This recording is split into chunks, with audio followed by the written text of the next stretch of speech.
कौन कहता है आसमां में सुराख नहीं हो सकता, एक पत्थर तो तबीयत से उछालो यारो। दिव्या और नीलेश के घर बहुत लंबे अंतराल के बाद खुशियों ने दस्तक दी थी। उनकी दुआओं और मन्नतों के रूप में नन्ही पियो ने घर में कदम रखा था। एक नन्ही परी के घर में आने से चारों तरफ ही खुशियां छाई थी। दिव्या और नीलेश के तो पांव ही जमीन पर नहीं पड़ रहे थे। दोनों ने सोचा था वो अपना बचपन भी नन्ही पीहू के रूप में दोबारा से देखेंगे। अब इसी तरह से समय ने थोड़ा सा आगे की तरफ बढ़ना शुरू किया, लेकिन उनको कहीं ना कहीं ऐसा लग रहा था कि पीहू और बच्चों से अलग है, क्योंकि उसके अंदर वो सब क्रियाकलाप नहीं थे जो उसकी उम्र के बच्चे किया करते थे। उसकी वो गतिविधियां नहीं थी जैसा कि और बच्चे करते हैं। वो बहुत शांत सी बच्ची थी, उसके अंदर इतनी चंचलता नहीं थी। उसको जहां पर बैठा दिया जाता वो वहां पर बैठ जाती। हालांकि वो देखने में इतनी प्यारी थी कि कोई भी उसे निहारे बिना नहीं रह पाता, पर फिर भी पता नहीं कुछ कमी सी उसमें लगती थी। पहले पहले तो दिव्या और नीलेश को लगा कि हो सकता है ये उनका गलत अनुमान हो, या इतने लंबे समय के बाद उनके घर में खुशियों ने दस्तक दी है तो ये उनके मन का सिर्फ वहम हो।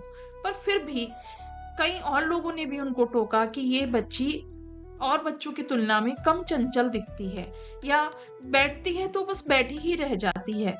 तो ये सुनकर दिव्या और नीलेश को लगा क्यों ना एक बार डॉक्टर को दिखा लिया जाए। तो उन्होंने बच्चों के एक डॉक्टर से उसके विषय में सलाह की, उसके सारे टेस्ट करवाए। टेस्ट की रिपोर्ट के आधार पर डॉक्टर ने जो कहा उससे तो उनके पैरों के नीचे से जमीन ही खिसक गई। डॉक्टर ने पीहू को ऑटिज्म से ग्रसित बताया और ये भी कहा कि ऑटिज्म से ग्रसित बच्चों का मानसिक और शारीरिक विकास अन्य बच्चों की तुलना में थोड़ा धीमी गति से होता है। माँ बाप का दिल था, मानने को तैयार नहीं हुआ। फिर भी उन्होंने सोचा क्यों ना 2-3 डॉक्टर्स की और सलाह ली जाए। शहर के बड़े से बड़े डॉक्टर से उन्होंने सलाह ली। सभी डॉक्टर एक ही निष्कर्ष पर पहुंचे थे कि पीहू ऑटिज्म से ग्रसित है। अब बीमारी तो पीहू को थी, अब उसका कुछ ना कुछ तो हल निकालना था। माता पिता अपने बच्चे को ऐसे तो छोड़ नहीं सकते थे, वो भी जब जब वो उनकी आंखों का तारा थी। पीहू के लिए दिव्या और नीलेश ने सोचा वो हर संभव प्रयास करेंगे उसकी जिंदगी को सामान्य बनाने का। हालांकि ये एक लड़ाई थी, लेकिन उन्होंने आत्मविश्वास से इसे लड़ने का फैसला लिया। नीलेश जहां ऑफिस के काम में बिजी रहता, लेकिन दिव्या ने अपनी नौकरी छोड़ी और सारा समय पीहू को देने की सोची।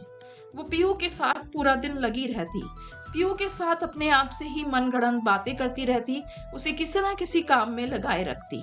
हालांकि पीहू रिस्पॉन्स बहुत कम करती थी, लेकिन जितना था उस पे भी दिव्या खुश थी।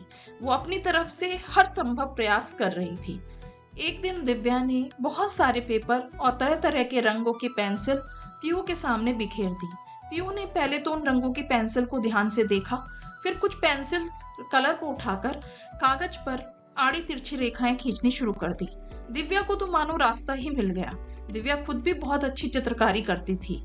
अब दिव्या ने पीहू को भी उस चित्रकारी को सिखाना शुरू कर दिया।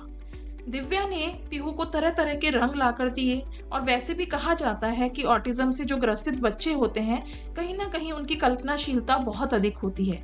पीहू ने अपनी कल्पनाशीलता से बहुत सुंदर सुंदर तस्वीरें कागज पर उकेरनी शुरू कर दी। और वो दिन था और आज का दिन है, आज जब राज्य में बहुत बड़ी चित्रकारी की प्रदर्शनी लगी, वहां पीहू की पेंटिंग भी लगी और राज्य सरकार की तरफ से पीहू को उभरते हुए चित्रकार का सर्वश्रेष्ठ पुरस्कार दिया गया। आज उसी के लिए दिव्या और नीलेश को आमंत्रित किया गया था। आज सब जगह दिव्या, नीलेश, पीहू के चर्चे थे। जो लोग पीठ पीछे उनकी बदकिस्मती का ताना देते थे, आज वो लोग भी कहीं ना कहीं अपनी आंखों में उन लोगों के लिए प्रशंसा के भाव लिए हुए थे। वैसे भी दिव्या और नीलेश ने ये लड़ाई खुद लड़ी थी। अब पीहू की चित्रकारी राष्ट्रीय और अंतर्राष्ट्रीय स्तर पर भी जादू बिखेरने लगी थी। ये जीत सिर्फ दिव्या, नीलेश और पीहू की नहीं थी, ये उन सभी लोगों की भी थी जिनके बच्चे ऑटिज्म से ग्रसित हैं। तो ये थी कहानी आसमां में सुराख। कैसी लगी आपको ये कहानी? अपने सुझाव अवश्य दीजिएगा। मैं डॉक्टर पारुल अग्रवाल अब आपसे विदा लेती हूँ और जल्दी ही आपसे मिलूंगी।